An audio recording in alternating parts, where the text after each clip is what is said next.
Fala, residente! Bem-vindo ao Portal Revisa. Agora você vai assistir a 2 vídeos em sequência. Primeiro, uma revisão que gravei com os tópicos importantes que podem cair na sua prova.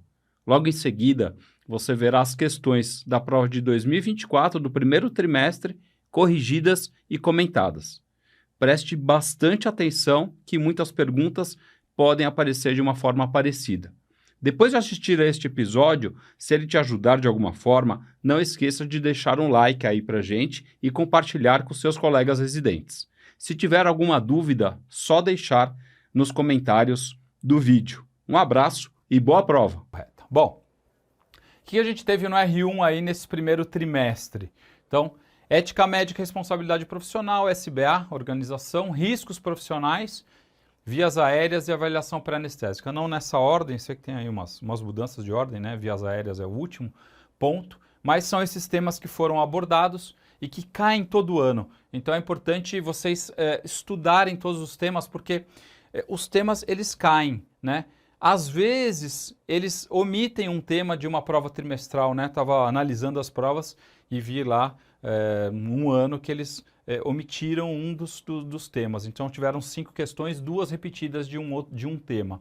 Mas normalmente o que a gente vê na prova da SBA são 5 questões, né? E cada uma de um tema relativo. Tá? Ética médica e responsabilidade. O que a gente tem visto nos últimos anos?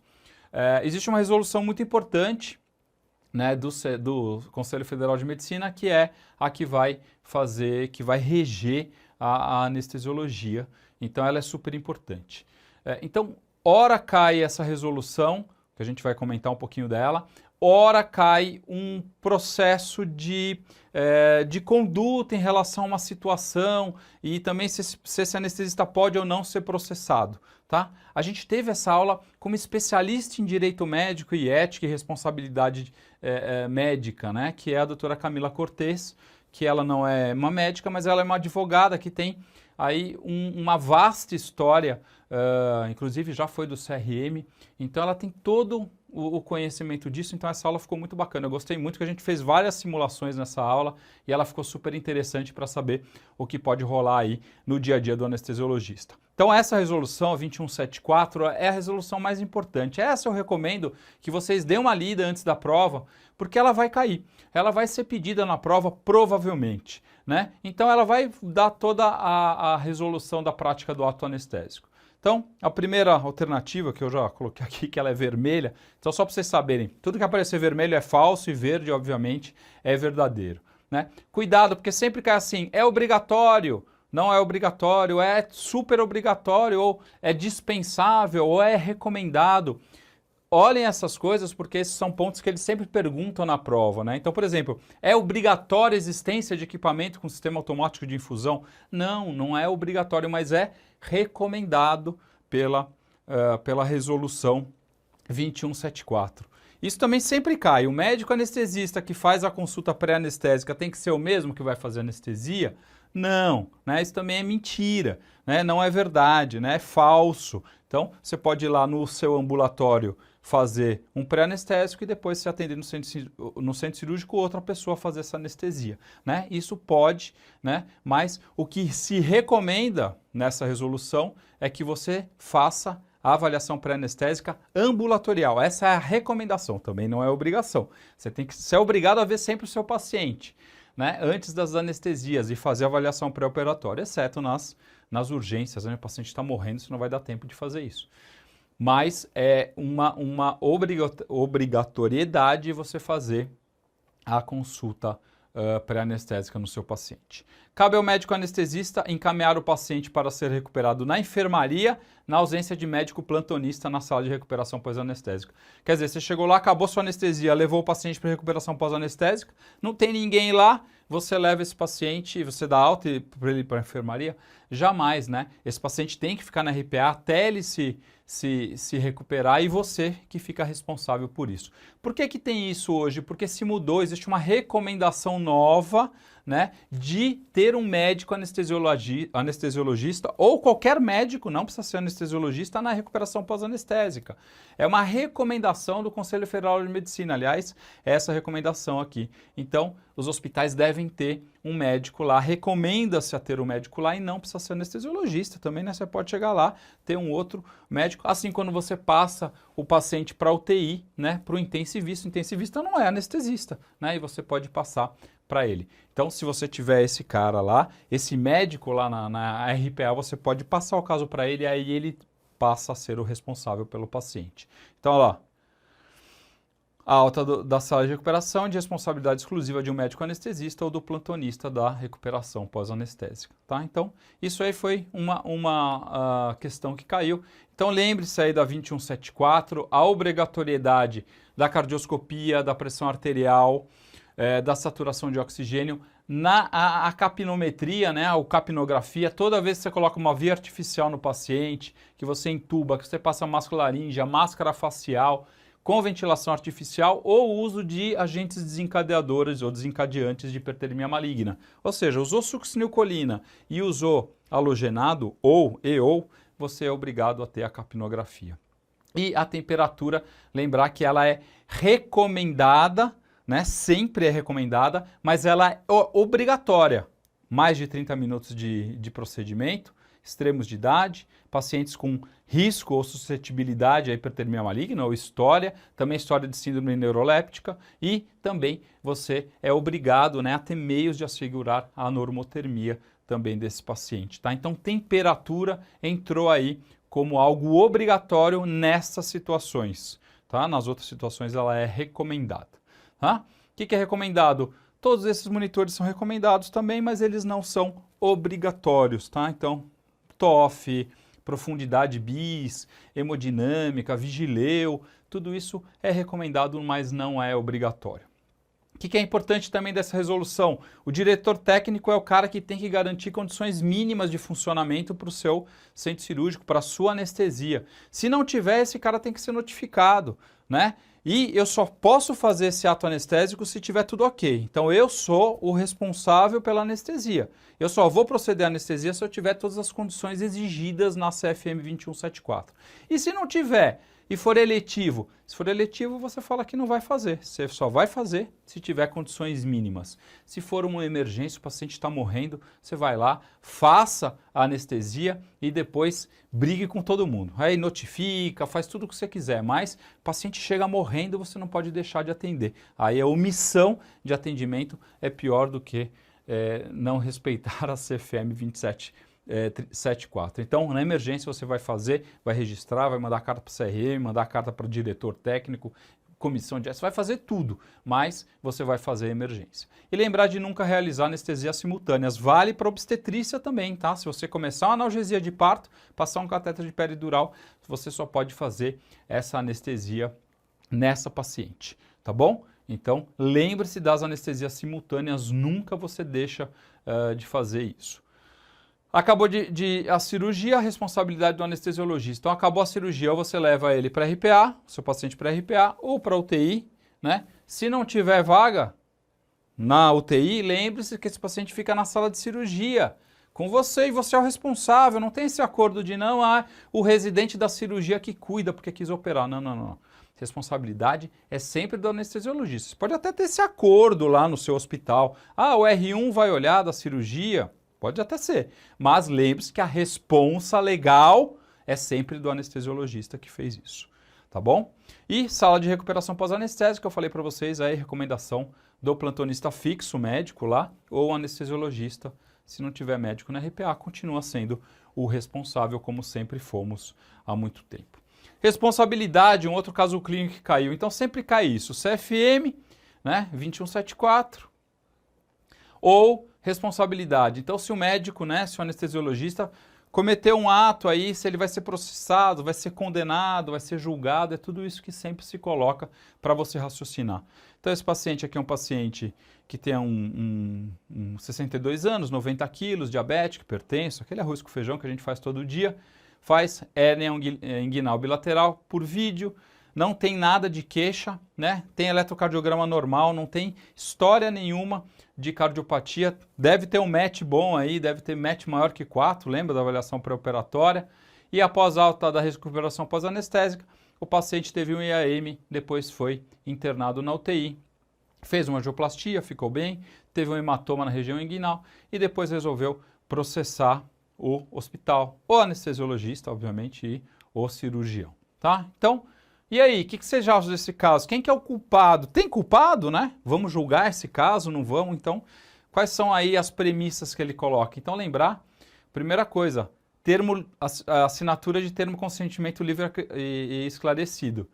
Está falando aqui que se o cara assinou, você já está isento de risco, de processo. Não ache isso, tá? Ter o termo de consentimento é bom, mas não quer dizer que você não vai ser processado, porque você pode ter feito o termo e ter feito um monte de besteira com esse paciente. Agora, não ter o termo ou não ter avaliação pré-operatória é pior ainda, tá? Então, sempre o termo tem que ser aplicado para o paciente, tem que ser um termo bem explicado, o paciente não pode ser coagido, né, a assinar, mas a gente sabe que o termo de consentimento ele é questionável juridicamente, porque o paciente pode falar, fui coagido também, né? Mas é sempre um documento a mais para nos dar mais segurança. Aliás, é a questão B. Em geral, quanto mais completos os registros, melhores são as chances de defesa aí diante de uma demanda ético-judicial. Então, prontuário bem feito, desde o pré-anestésico, intraoperatório, ficha bonitinha e pós-operatório com RPA bem feita, cara, a chance de você ser processado é muito baixa, porque tudo vai estar relatado, inclusive os eventos adversos. Vomitou, fiz antiemético, fez hipotensão, corrigi com efedrina. Então isso é muito importante que você faça isso.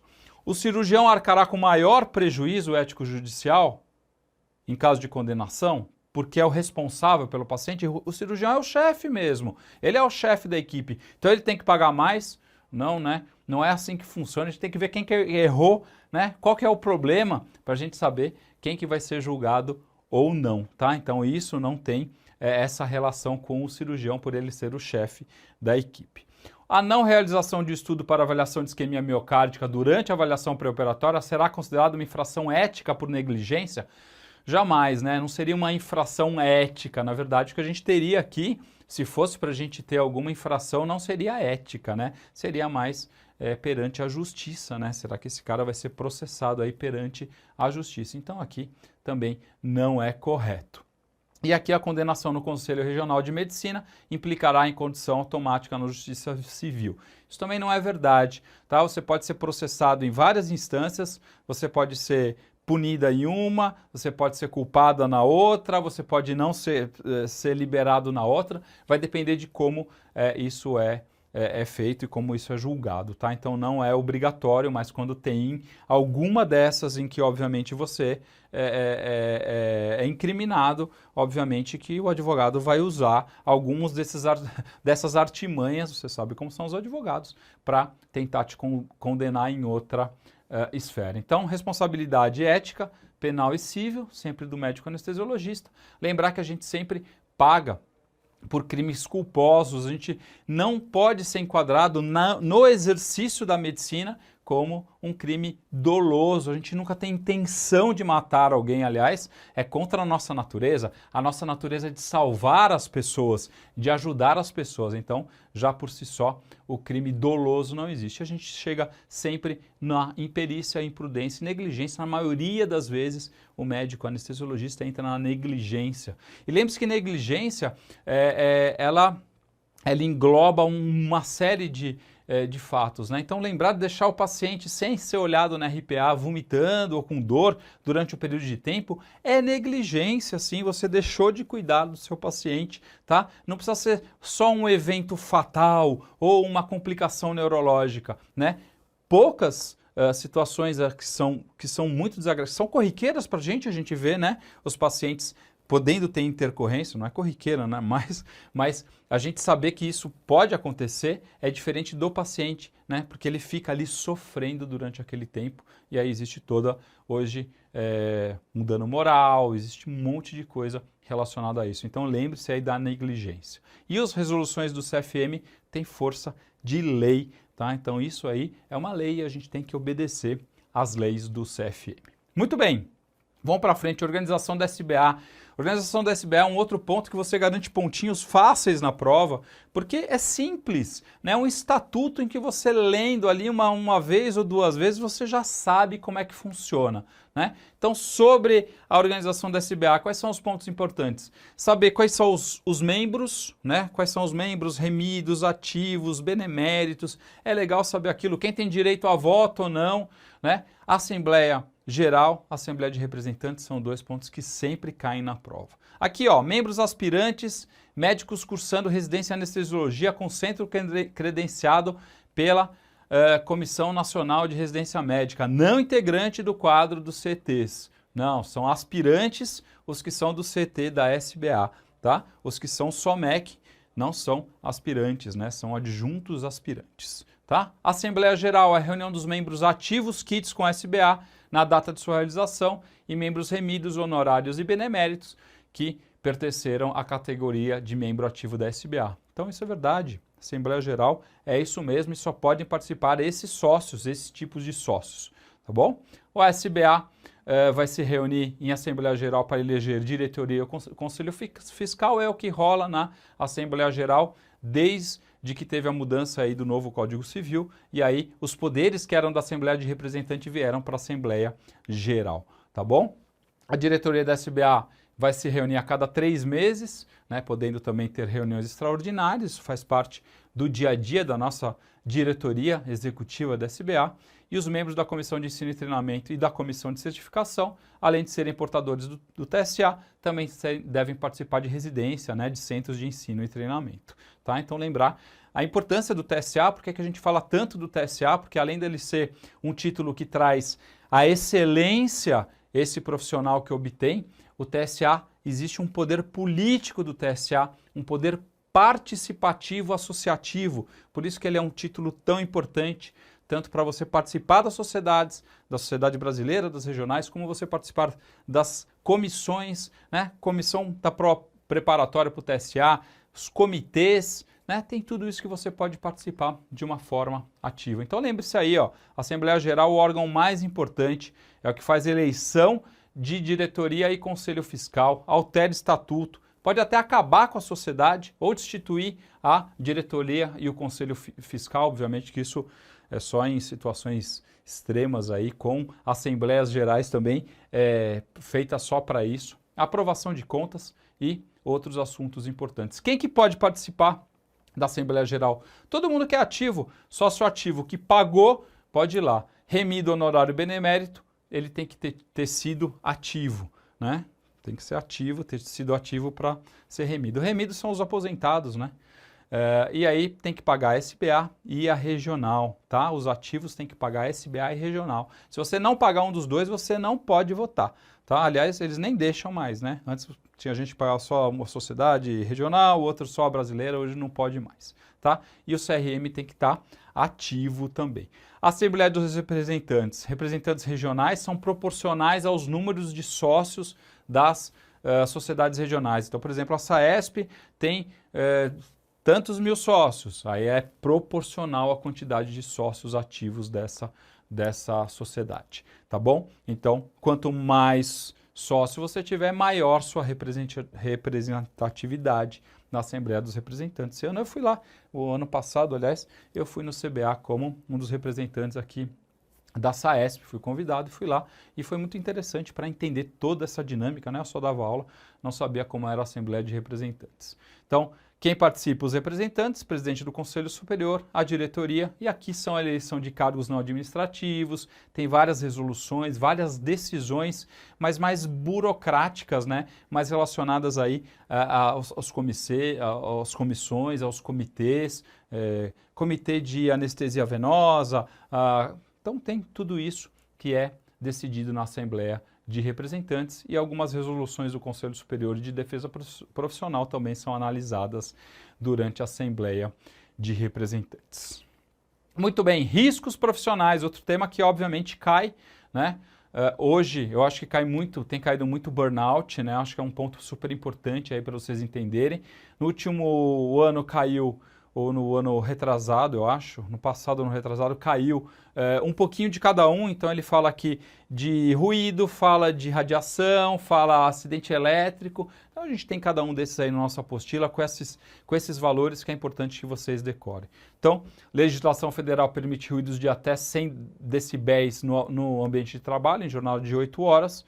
Isso aí tá errado, né? Tá maior, né? É menos que 100 decibéis. A dose máxima de radiação permitida é essa aí de 120 mRem por semana ou 6 Rem por ano, tá? Também não, é uma dose muito alta, é 5 Rem por ano, segundo eu lembre, né? Visando minimizar o risco de acidentes elétricos, a gente tem que ter aí uma umidade relativa superior a 60%, isso é verdade, para a gente evitar a eletricidade estática, principalmente, né? Hoje a gente tem muito mais segurança dentro da sala cirúrgica, graças a Deus.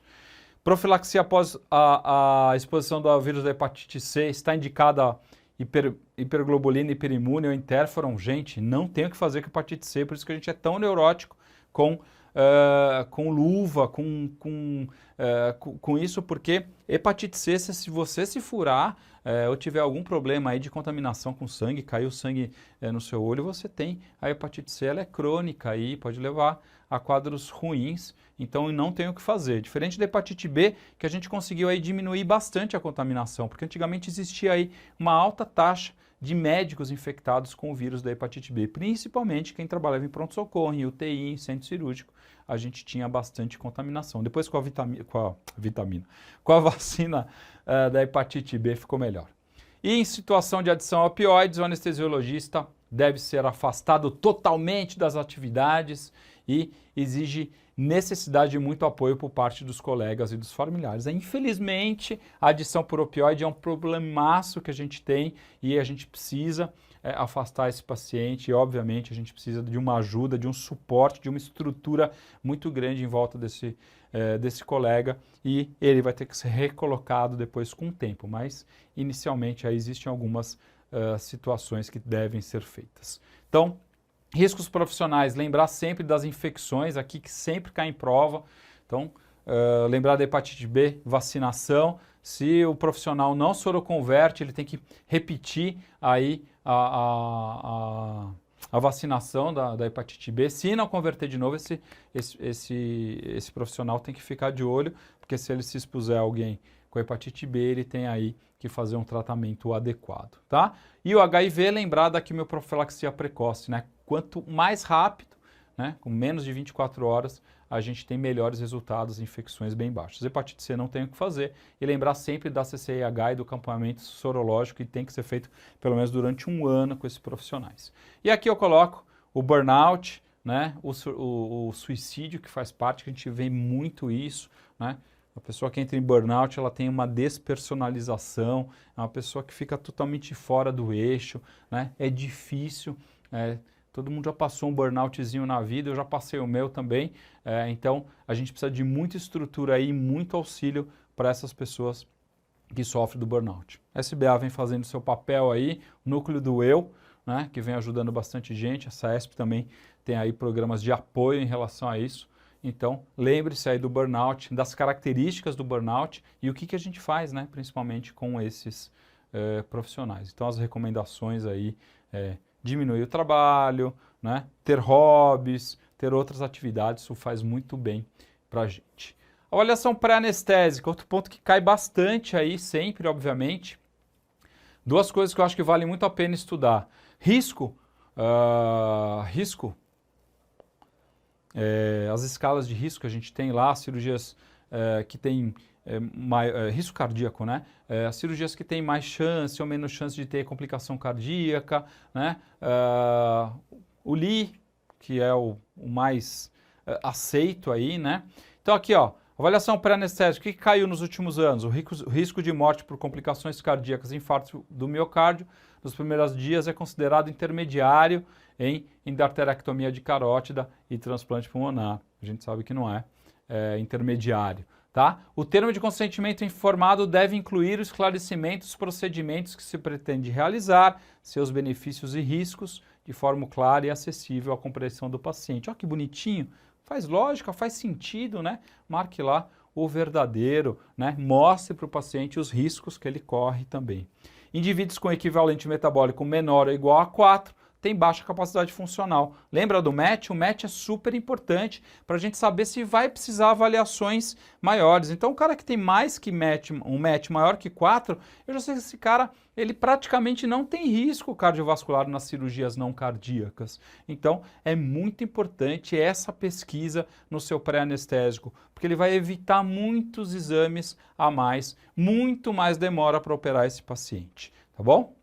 Classificação de Mallampati 3 e ausência de dentes são fatores de previsibilidade de intubação difícil, nem sempre, tá? Lembre-se que a avaliação de via aérea, ela é um compêndio de coisas, a gente tem que juntar um monte de fatos, de achados, de sinais, para a gente falar, pô, esse paciente realmente deve ser uma via aérea difícil, ou deve ser difícil de intubar ou de ventilar por si só. Agora a gente sabe que a apneia de sono é um alerta para dificuldade de ventilação, junto com dente, né? O paciente que não tem dente, os edêntulos, os pacientes que fizeram quimioterapia ou radioterapia cervical fazem as sinéquias, né? Barba, aqui estou deixando minha barba, então barba é uma dificuldade também de ventilação nos pacientes, então tem uma série aí de achados em relação a isso.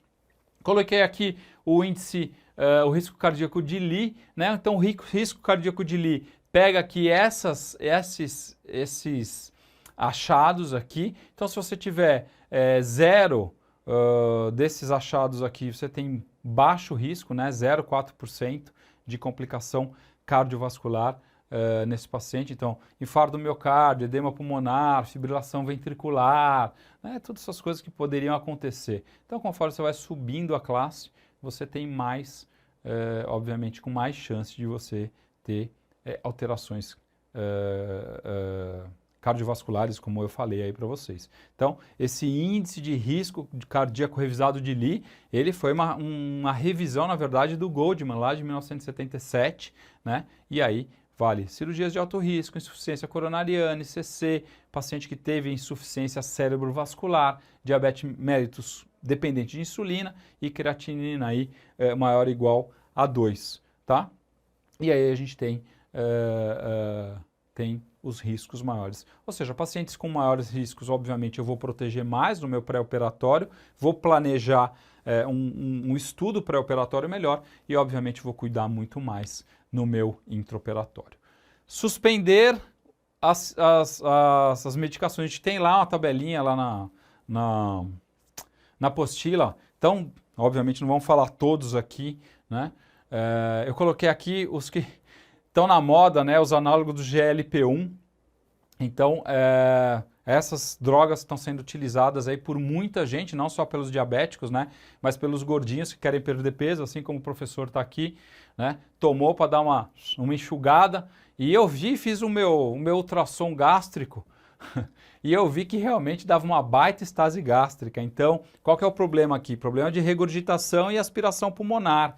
Então, sempre lembrar aqui que esses pacientes têm que ser orientados a suspender essa medicação. Então, ainda a gente não tem uma super diretriz que fale isso, mas a gente vê aí que as fontes falam entre 15 e 21 dias dos análogos de GLP-1.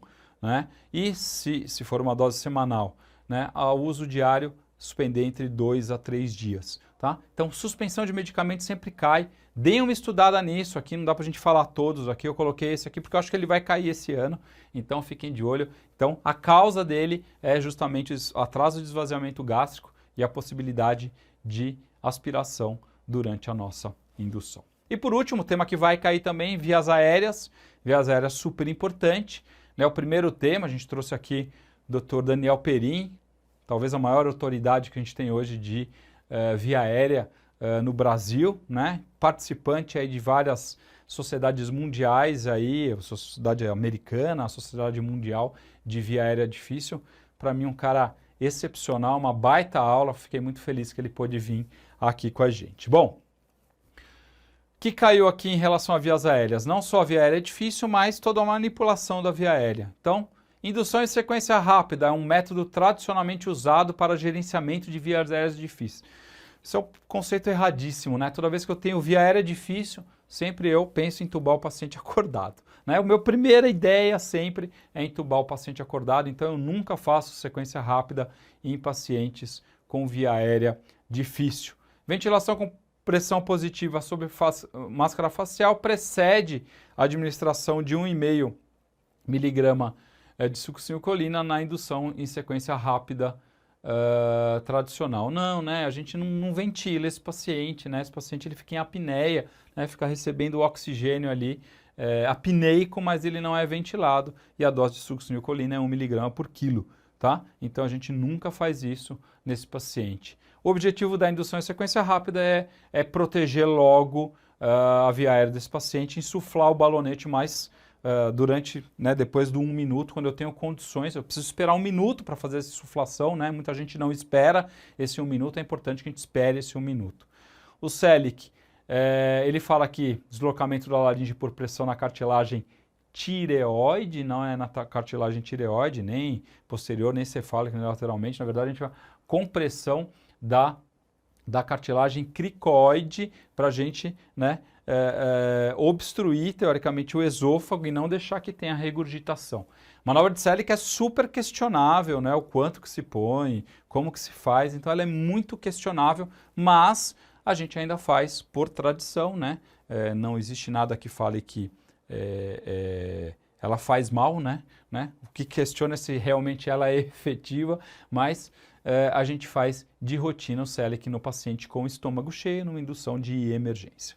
É consenso a realização da manual de pressão cricoide na indução da anestesia em gestante a partir do 2º trimestre. Então tem pessoas que falam isso, né, que defendem isso, mas tem uma galera que também fala que não precisa fazer isso na gestante, né? Então isso aí não é consenso ainda em relação ao manejo de via aérea. Se falou um pouquinho aqui da indução em sequência rápida. Então vamos lembrar da indução em sequência rápida, agentes de início rápido, para a gente proteger essa via aérea, que a gente não sabe como que está esse estômago, né? A gente não sabe se tem conteúdo gástrico ou não. Hoje a gente tem ultrassom, né? E o ultrassom é uma ferramenta point of care para a gente estudar isso no nosso paciente, né? Então é muito interessante, quando a gente tem dúvida em algumas situações também, o ultrassom pode me ajudar ali a me dar um indício, né? Não existe nenhum protocolo ainda que fale faça sempre o ultrassom, mas o ultrassom é uma ferramenta que vai ajudar bastante. Hipnóticos de curta, de ação rápida, né? Então a gente tem aí o Propofol e o etomidato.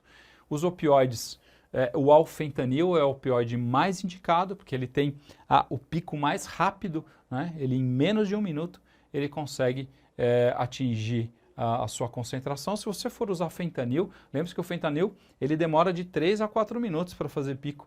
Para você fazer durante a sua indução, você teria que aumentar muito a dose do fentanil. Você pode aumentar aí os efeitos hemodinâmicos, tá? A gente vê isso muito na prática, né? Talvez porque tenham muita mão no fentanil, mas o correto é usar o fentanil e um bloqueador neuromuscular, succinilcolina ou rocurônio, que tem aí uma ação em 1 minuto. E eu tenho o relaxamento e a tranquilidade de entubar esse paciente. E lembrar que o Selic é pressão na cricoide, tá? Não é pressão em outro lugar, é na cricoide. Muito bem. Via aérea é difícil, só estou colocando aqui um protocolo para vocês lembrarem. Lembrem-se aí que eu sempre tenho um paciente que tem um sucesso, obviamente, aí eu não faço nada, eu fico feliz. E a falha. Meu primeiro ponto quando eu tenho um problema na minha ventilação ou na minha intubação é sempre chamar por ajuda, tá? Lembrar que 2 anestesistas sempre são melhores do que um anestesista só, né? E o anestesiologista é o cara que tem que vir ajudar o outro anestesiologista porque ele entende da manipulação, entende como posiciona, né? Esse é o cara que tem que vir do seu lado, ou um bom técnico de enfermagem treinado para isso, né? Eu prefiro ainda o anestesiologista. Considere retornar a ventilação espontânea e considere acordar o paciente. Lembre-se que toda vez que eu tenho uma intubação que ela é falha, eu não consigo entubar o paciente, eu tentei uma vez, tentei outra, não consegui entubar o paciente e lembre-se, eu vou sempre preservar a ventilação nesse paciente. Ou seja, se eu não estou entubando, mas estou conseguindo ventilar esse paciente, eu estou tranquilo. Eu estou tranquilo, porque esse paciente está sendo oxigenado. Então, cuidado para você não tentar muito e perder a sua ventilação. Então, você tinha uma intubação difícil, mas uma ventilação boa.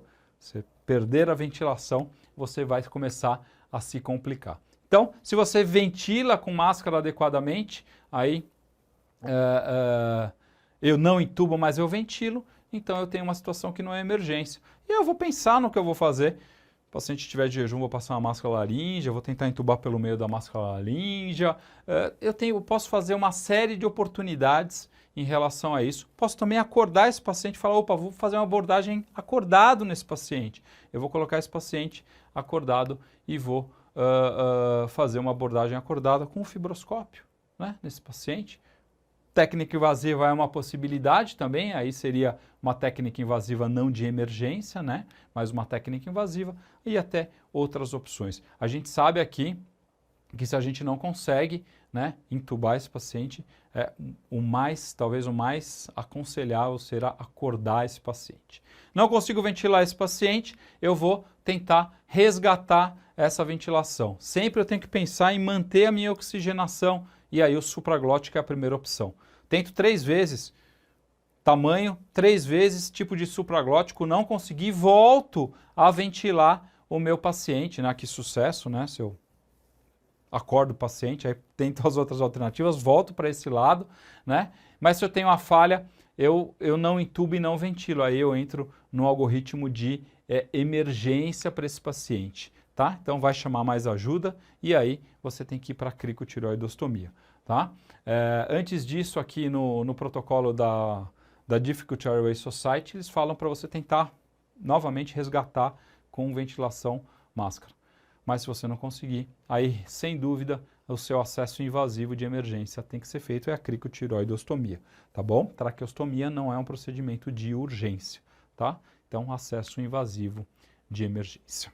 Olá pessoal, bem-vindos ao nosso comentário da nossa primeira prova trimestral da SBA. Então nós vamos falar aqui um pouquinho, vamos corrigir aí o que estava de alternativa falsa e é um bom instrumento aí de estudo para vocês, então aproveitem. Ponto 1, responsabilidade profissional. Um contexto aí de um paciente chegando ao centro cirúrgico que vai fazer em caráter de emergência uma laparotomia exploradora porque ele tomou uma facada aí numa briga num bar há 30 minutos. Que ele tomou umas e o cirurgião não está no hospital, então sobre esse caso, julgue o que é verdadeiro e o que é falso. Alternativa A técnica anestésica a ser empregada deverá ser aquela em que o anestesista tem mais expertise? Não, né, gente? A técnica anestésica tem que ser a indicada, né? A indicada tem que ser feita. Então aqui, obviamente, a gente tem que fazer uma técnica recomendada, né? Então aqui é falso, a gente tem que utilizar a técnica mais indicada para esse paciente. Uma vez que o termo de consentimento esteja assinado, o anestesiologista estará isento de qualquer implicações. Olha, o termo de consentimento anestésico, ele é importante estar assinado, mas ele não garante também que se você errar, você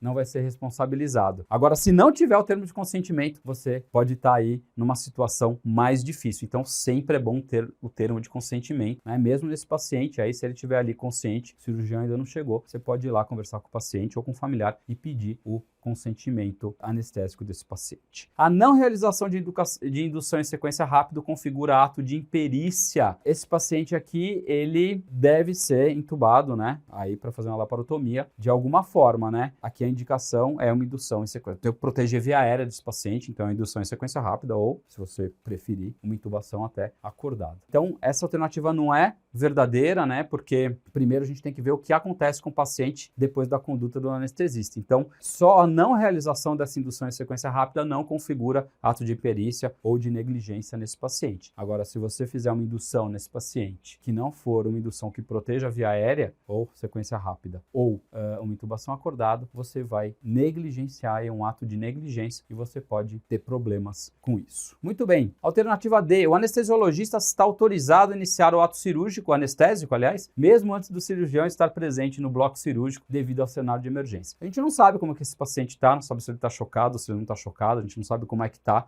esse paciente, a gente não tem essa autorização. A gente só pode fazer anestesia nesse paciente quando tiver um cirurgião na sala com a gente, para a gente anestesiar. Então, essa alternativa aqui é falsa.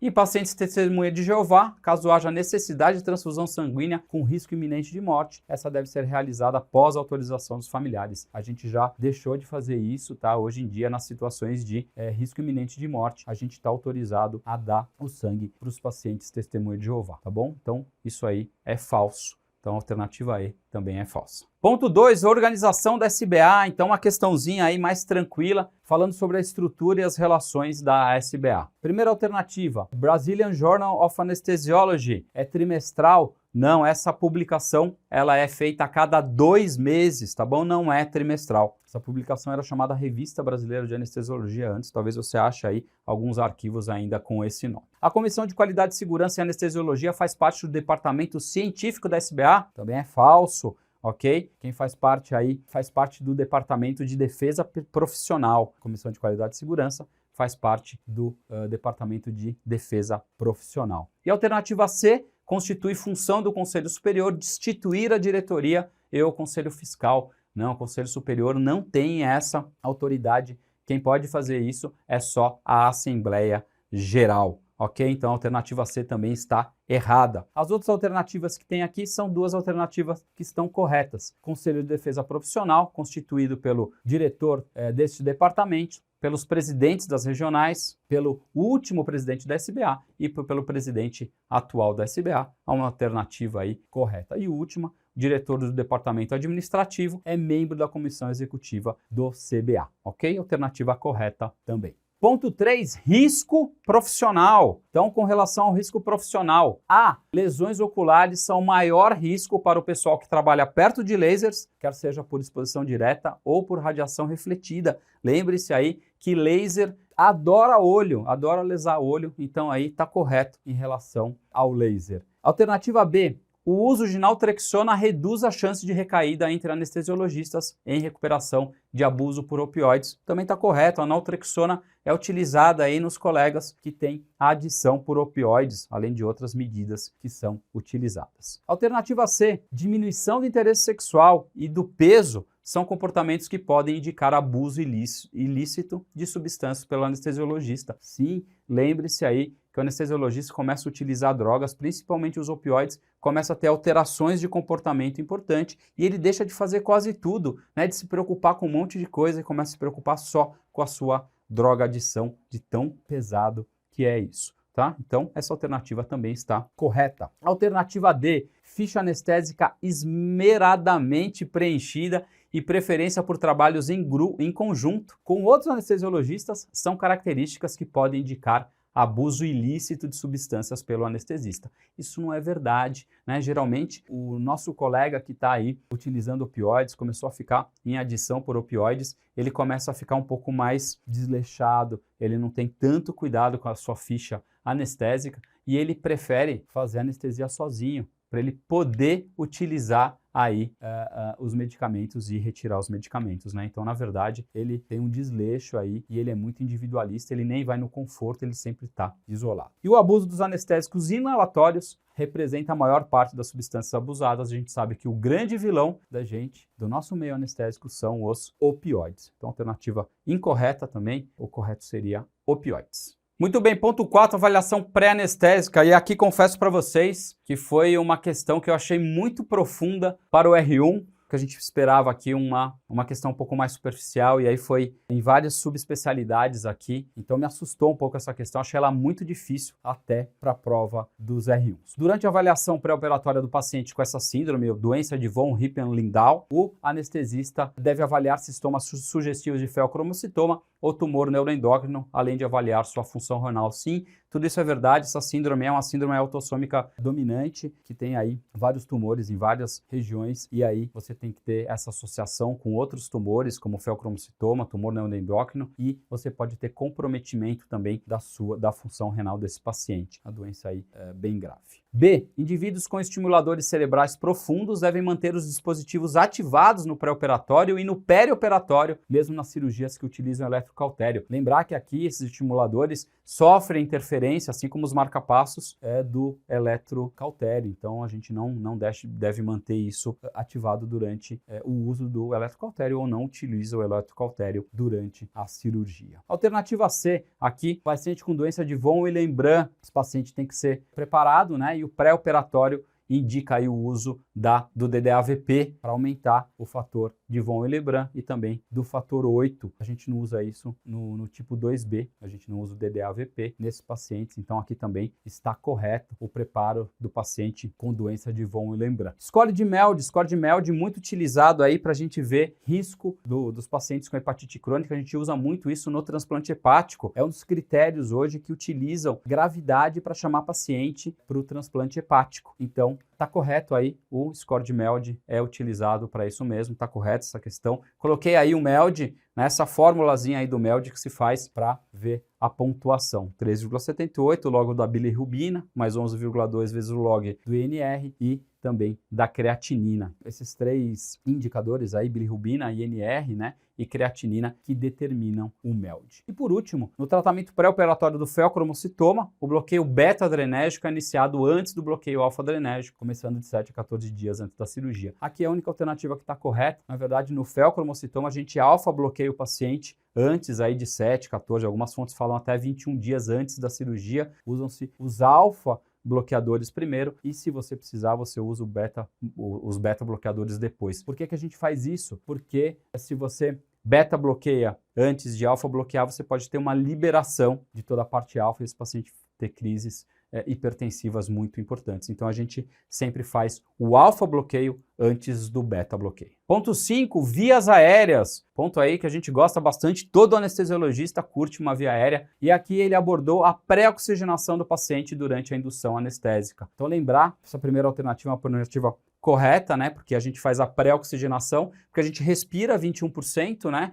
E aí a gente vai trocar esse oxigênio que está aqui, esse ar que está só com 21% para aumentar a nossa concentração de oxigênio. Então a gente vai fazer a desnitrogenação do pulmão e vai fornecer aí mais oxigênio para o nosso paciente para ele ter um tempo maior de apneia sem dessaturar, tá bom? Os pacientes aí sob condições ideais, paciente saudável vai ter dessaturação mesmo se você não pré-ventilar esse paciente, né? Só com ar ambiente ele acaba tendo dessaturação mesmo em pouco tempo de apneia, a gente sabe disso, isso pode ocorrer. Ainda sobre a pré-oxigenação, certas circunstâncias limitam essa eficácia. Então, se o paciente tem claustrofobia com a máscara, né, ele não deixa você colocar a máscara, né, e vedar a máscara para ele respirar o oxigênio a 100%. As máscaras aí só nasais, né, que não permitem essa oxigenação adequada, todas as situações realmente elas predispõem a diminuir essa eficácia. Alternativa D, pacientes com doença pulmonar, obesidade ou condições que afetam o metabolismo, eles têm uma dessaturação mais precocemente devido à diminuição da capacidade residual funcional, pode até ser diminuição da extração do O2 ou shunt transpulmonar